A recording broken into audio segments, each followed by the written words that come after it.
So, hi everyone, my name's Sunako, and today I just wanted to give, my quick thoughts on book 4. And I'm saying quick, and I'm hoping they'll be quick because I can't do these long things, because I tend to ramble, and I also lose my train of thought, and I pause a lot, trying to think of where I was and what to talk about next. So the best thing I could do is just go to the key points of book 4 and just give my quick thoughts on them. And I'll just play this replays from Ether Raids, I guess, while I'm doing so. So, the ending.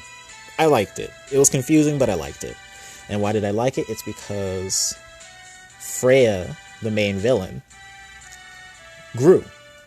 She kind of grew to be a better person, is what I mean.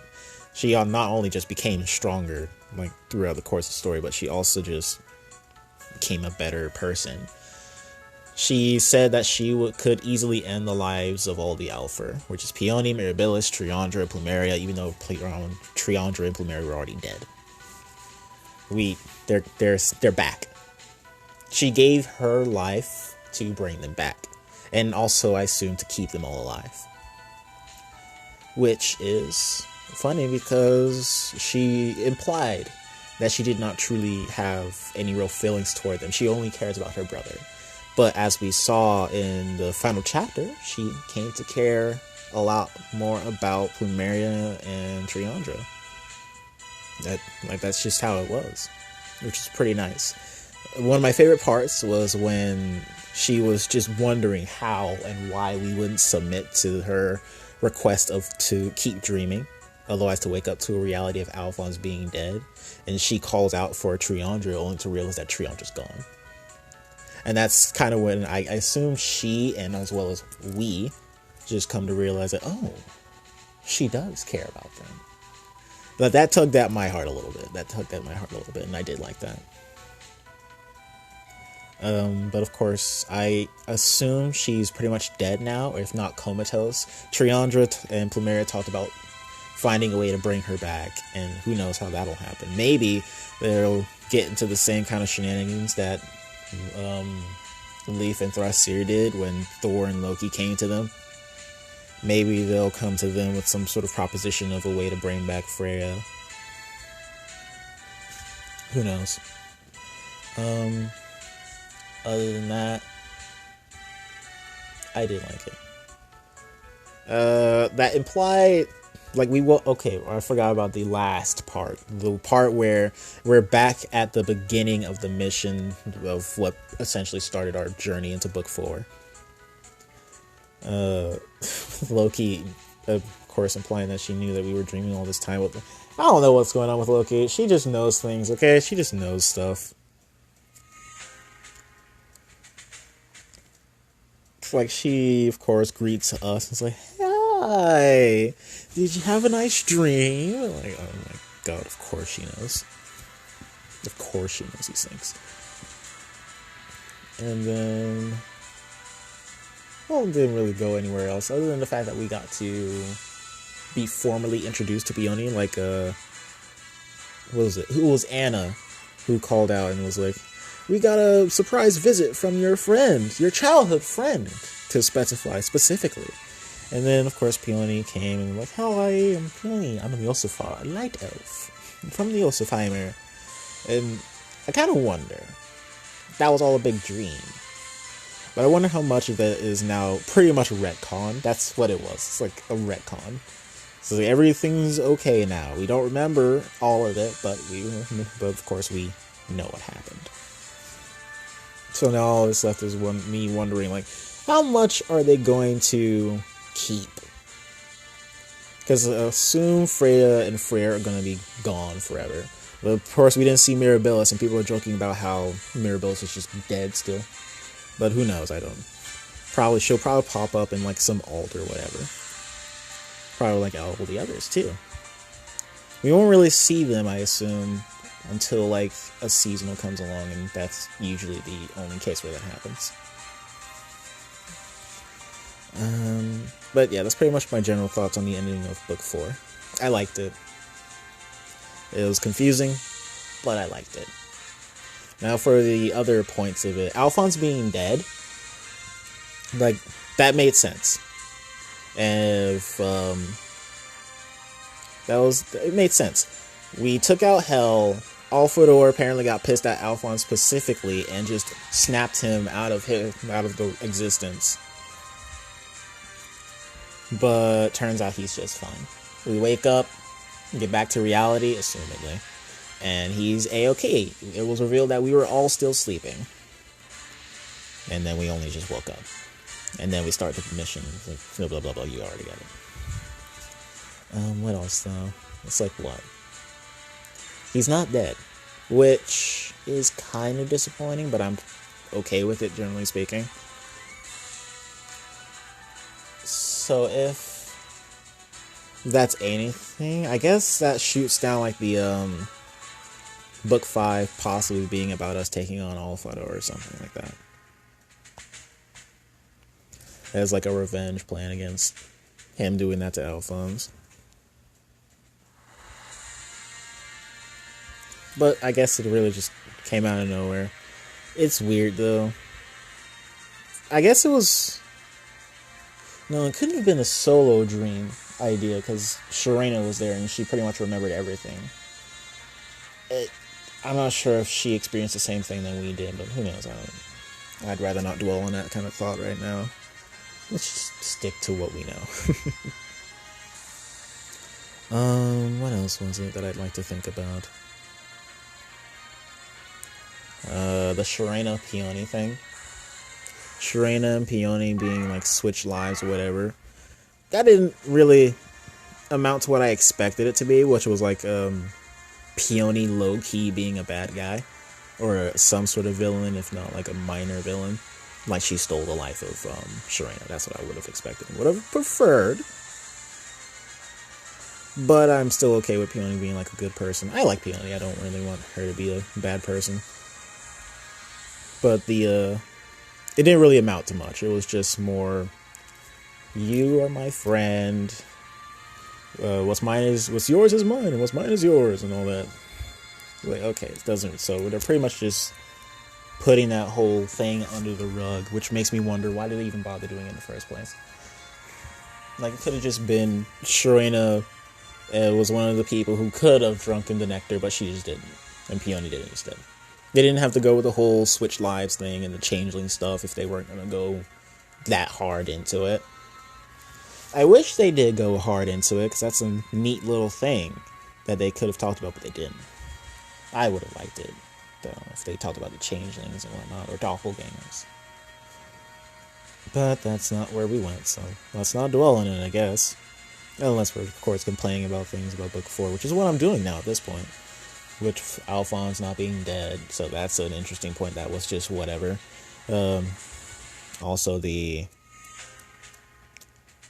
Peony Sharena thing that was shot down. The only thing that kind of went somewhere was the Summoner thing, where we were Alphonse or something like that. Which, not really anything to really concern ourselves with. That went somewhere. It just went to the whole Alphonse thing, but other than that, it was its own interesting thing. It was its own interesting topic. Also, we got to see a playable summoner, so hey, isn't that really cool? What else? I don't think there's anything else specifically, but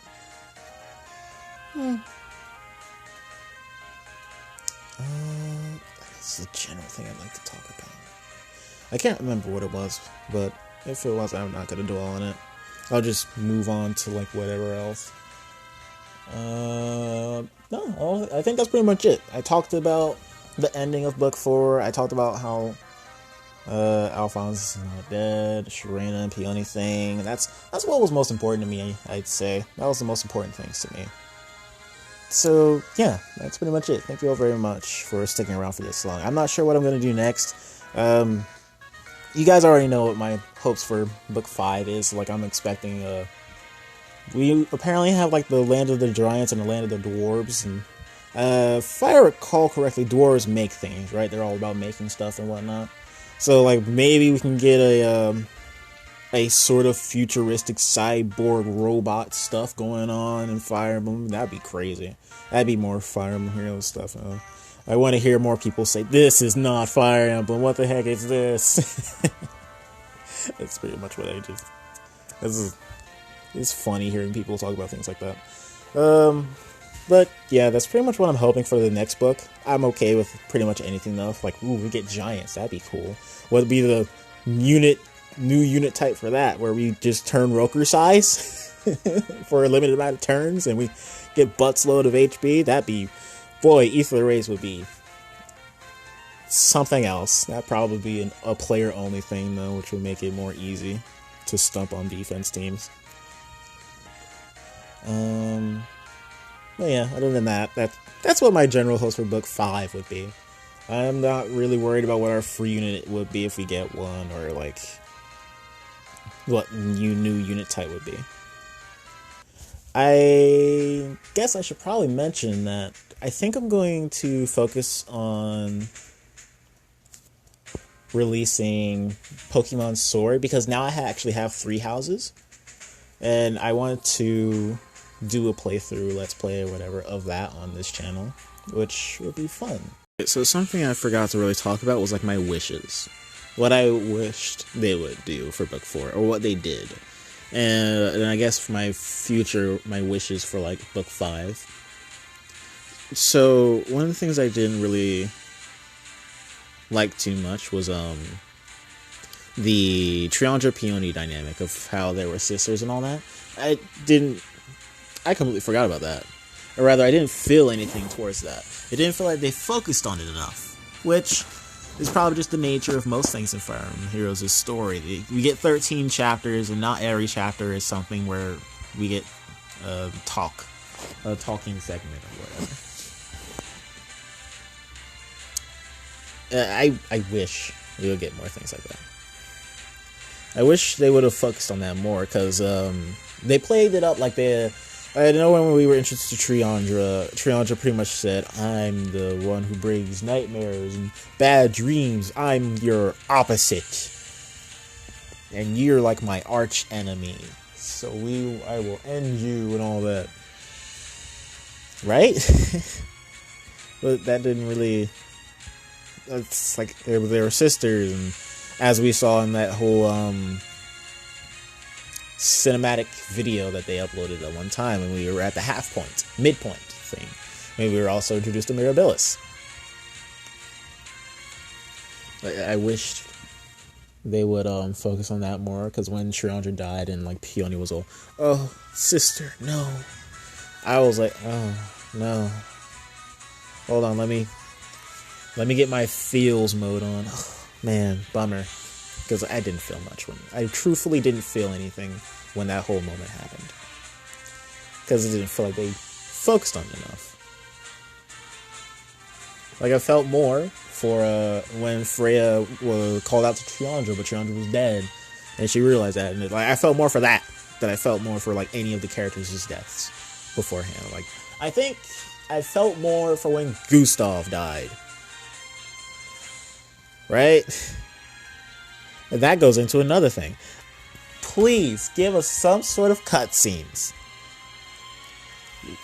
during these darn pivotal moments. And what I'm talking about is like in Forging Bonds.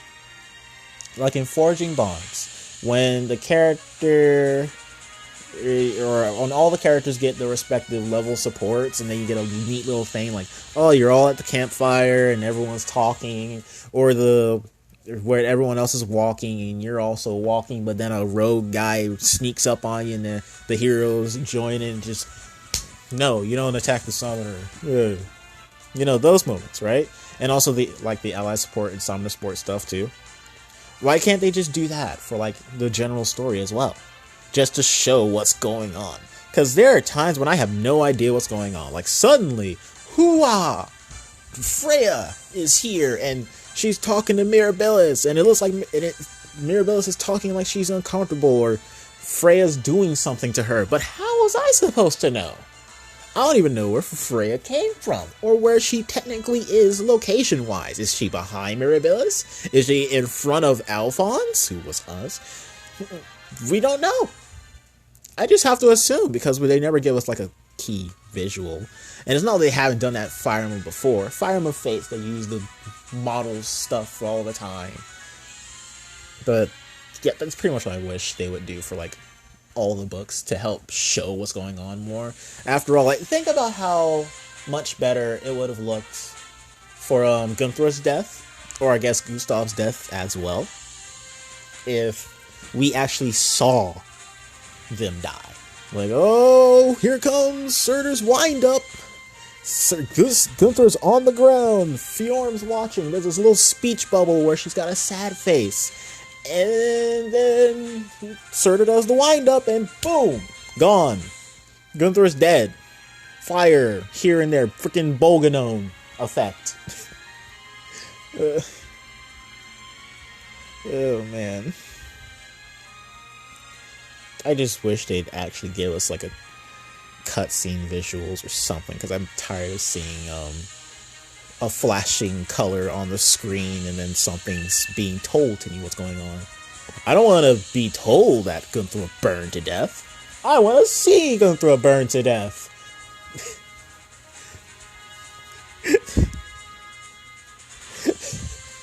I shouldn't say that kind of thing. I adore her. I adore Gunther. Okay.